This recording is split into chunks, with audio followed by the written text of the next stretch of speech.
Good evening, ladies and gentlemen. You're watching My Media Prime Television. This is Primetime News coming to you live from Douala, Cameroon's economic capital with me, Fon Quinter. Let's open today's edition of Prime News. We focus on the water crisis in Cameroon. Now, some Cameroonian politicians and civil society organizations are of the opinion that the appointment of a new Director General at Kamwata will not solve the problem of lack of potable water in some parts of the country, and if not, the entire country. Join caught up with some politicians and fight in this report. Just as it is the case in other regions of Cameroon, access to potable water in the littoral, particularly Douala, is a hell of a challenge. This could be related to the dysfunctioning of public water distribution centers. The rate of availability of potable water in Douala, where I stay, is not more than 30%. We have only about 400,000 households connected to the public network of water distribution. About 90 people who drink water from wells, and these water sources are polluted.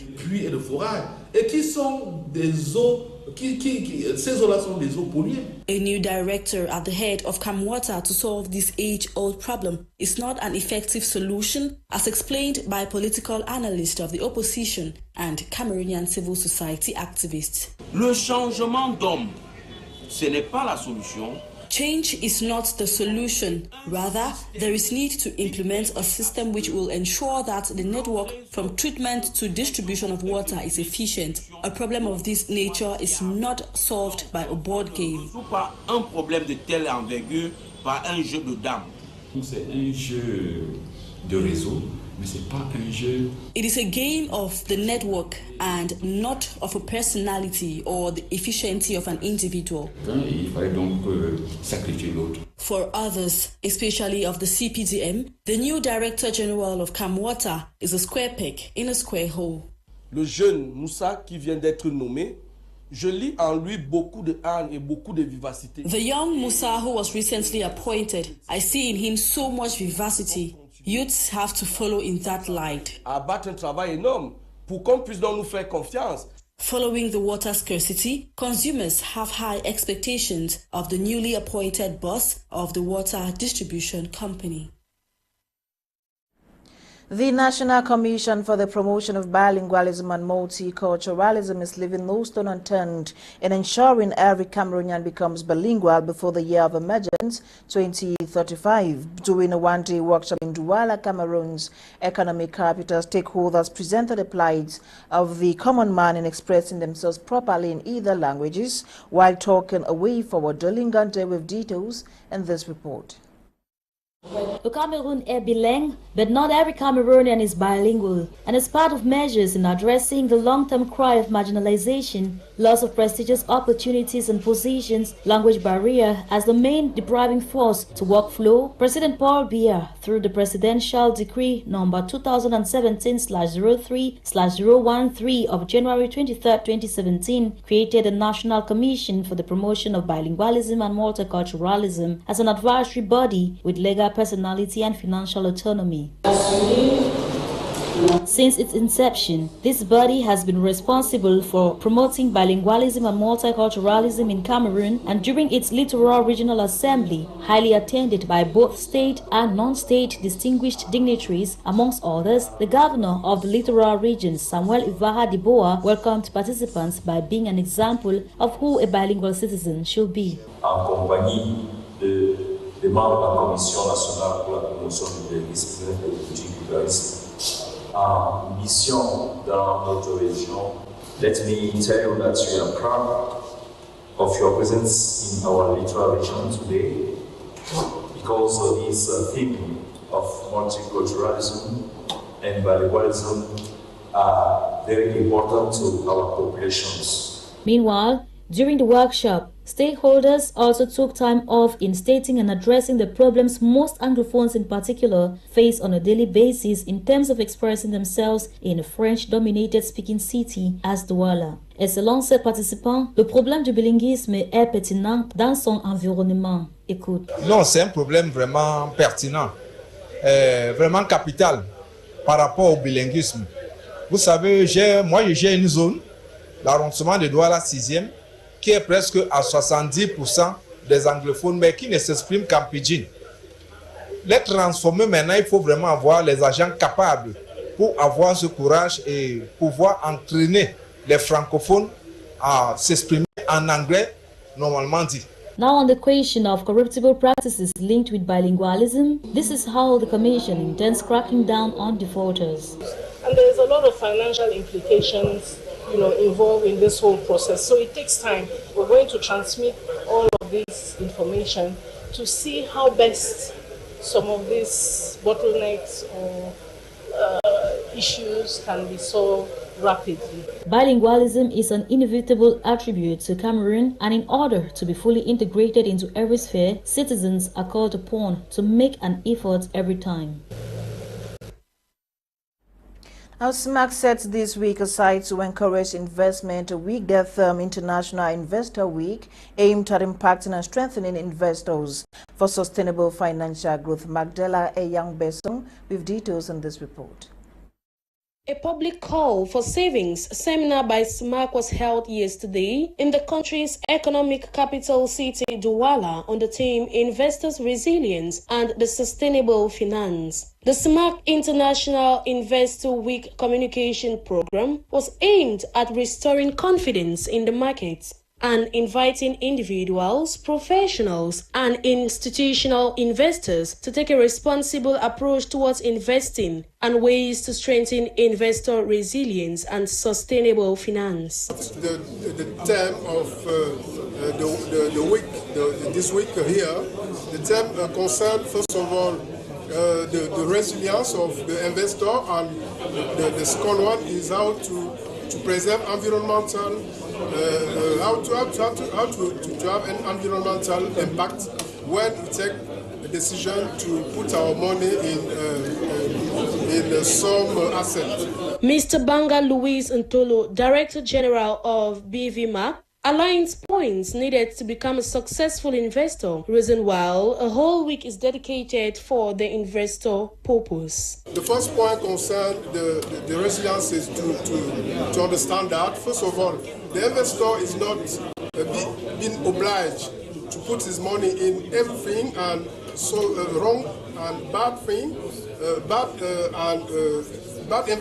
investment project driven by some people who is not very correct in business, and so you have to know that if you're an investor, you can wait and see first of all clear if the investment you need to put on is very fair and very well. And the second one is concerning the environmental action.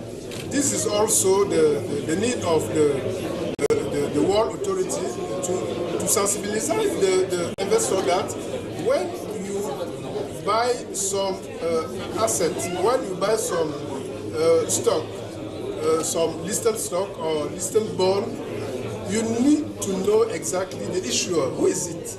The Public Call for Saving initiative is an international call for awakeness in the business and monetary world with the aim to impact and make business investor even more successful, since the globe today is marked by structural changes, and so it plans to ensure all stakeholders in the economy adopt a long-term vision.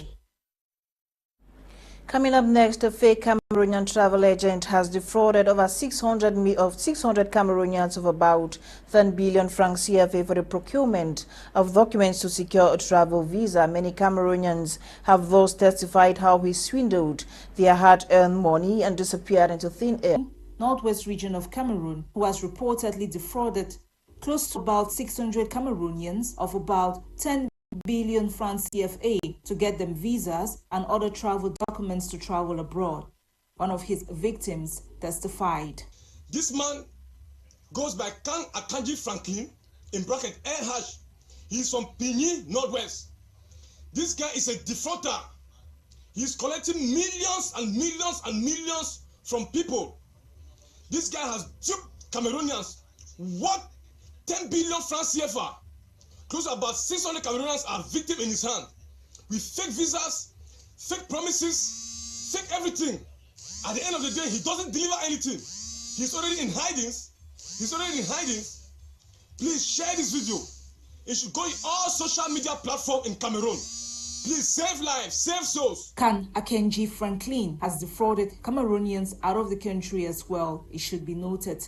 He has frustrated Cameroonians in neighboring African countries, Senegal, Nigeria, Chad, Togo, wherever I want to imagine. Cameroonians are crying. I keep receiving all night, I keep receiving calls from Cameroonians that are in neighboring African countries, crying. They don't have their way to come back home. Please save lives and save souls. In order to trace the fraudster, who is said to be a graduate from Enam, El Haj has now been declared wanted by his victims as a WhatsApp group has been created and a complaint deposited at the office of the General Commander of the Gendarmerie Region No. 2, Douala. But how possible was it that Can Akenji Franklin could defraud 600 people of over 10 billion francs CFA? It is purported El Haj uses black magic. That man go dig bones. That man go dig bones for human being. He go dig bones for human being. When you use them for go do rituals. We go use them for go do rituals. How that office they so? It throw all that mix in them. That bones for human being they run ground and give. He put under a bed and sleep with them. It throw all that mix in them. 500 meter circumference around the office. So that how you enter inside that 500 meter circumference, the more closer you go inside the office, you need to hear to think them. You need to feel reason anything. Now say, take money, give. Take money, give. Take money, give. Take money, give. That's what they take. Now, two alleged kidnappers have been arrested by law enforcement officials in the town of Ngaoundéré at the Mawa region of Cameroon. They fell into the dragnet of security officials after kidnapping two teenagers. Get details with Nicole Tako in this report. Sadou Bouba, a 23-year-old, and Moussa Janvier, of 29 years, are suspected bandits who have been arrested for kidnapping two teenage children. These bandits were apprehended in Ngaoundéré, chief town of the Adamawa region in Cameroon. According to security officers, during their arrest, they were in possession of cell phones, SIM cards, ID card, a dagger, and other items. Report says 13-year-old Hadijatu was released after her parents paid a ransom to her kidnappers. Meanwhile, the second child, Hassan Hahaman, said he escaped when his kidnapper went in search for food. Little Hadijatu now recounts what conspired during her kidnap. If I would cry, he would kill me. As I was following him, he asked me another number of a family member. When I gave him, he called and said, "You have taken the child, that if they will not send 20 million, he will go with the child or him." I was first of all not afraid. After when he was talking about killing and going like that, I was already afraid. Elements of law enforcement at the Adamawa Gendarmerie say the culprits were apprehended thanks to the collaboration from the parents of the children.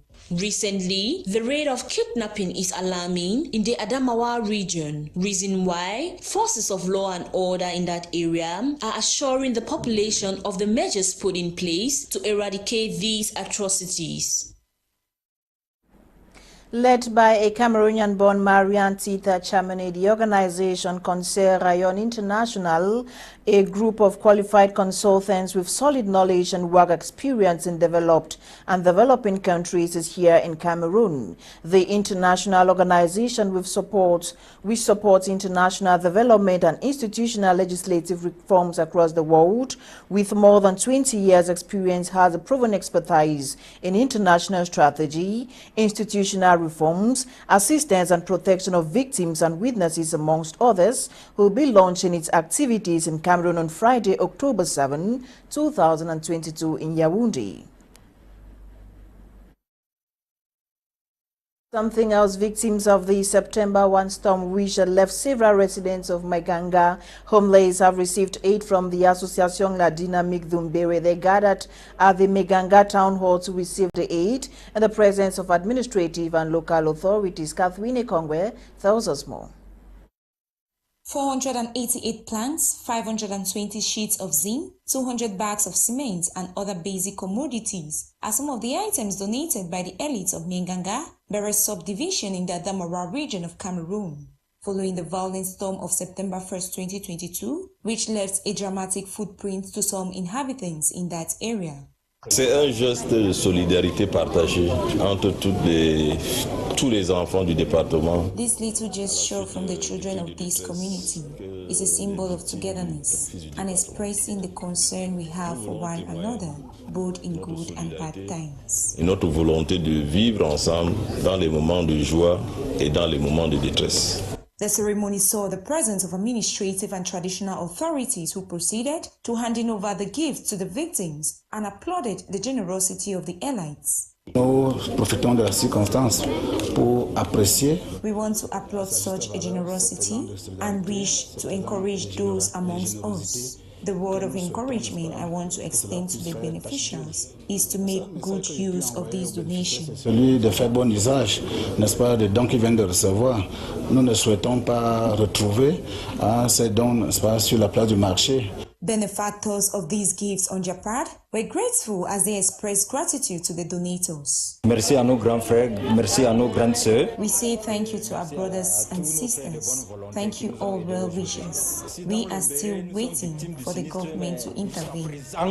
Nous attendons aussi que le gouvernement réagisse. Meanwhile, the association has set up a follow-up committee in charge of the distribution of these goods to ensure a report is provided after every victim must have received their own support.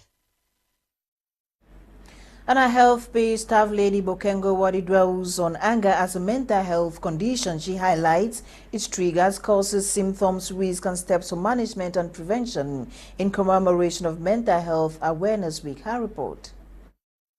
Also known as rage, anger is an intense emotional response or reaction to someone who may have deliberately done wrong or hurt one's feelings, pride, emotion, making them feel threatened, attacked, frustrated, or powerless. Anger in simple terms refers to a strong feeling of hostility, annoyance, or displeasure towards someone, something, or a wrongdoing. Anger is very common among all human beings. It actually helps us to express negative feelings. Anger only becomes a problem when we become physically or verbally abusive, where we become easily angry, or when we allow anger to control our relationships or those around us, and when we are unable to control our anger. Bearing three types, including passive aggression, open aggression, and assertive anger, the mental health condition affects both children, men and women equally, with many different triggers and causes.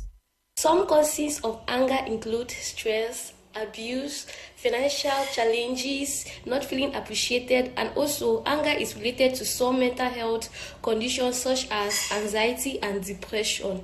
People express anger differently. Some express it by getting verbally or physically abusive with themselves or others. So some express it by feeling of frustration, some express it by denial. With symptoms such as suicidal thoughts, temper tantrums, depression, loss of appetite, anxiety, isolation, irritability, trembling and shaking, heavy, fast breathing, physical shutdown or withdrawal, mood swings, and more. Mental health condition that takes the life of about 1 million persons yearly around the world can be properly managed if early diagnosed.